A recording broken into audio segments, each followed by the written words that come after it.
How to copy private server link on Roblox. Hello guys, welcome back to our another tutorial video. I hope you are doing great. So let's start without wasting time. First of all, open up your Roblox application on your device, or you can also open Roblox website on your web browser. Now tap on Roblox. Now at the top of your screen, tap on the search icon. Now type free private server. Now tap on search. Now open up any server. Now scroll down a bit. Now tap on the people icon. Now select create private server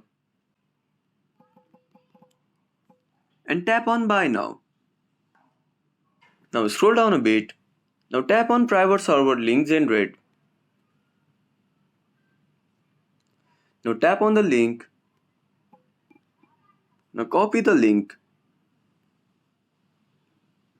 So by following this simple step, you can copy private server link in Roblox. Thank you for watching our tutorial. I hope you liked our content.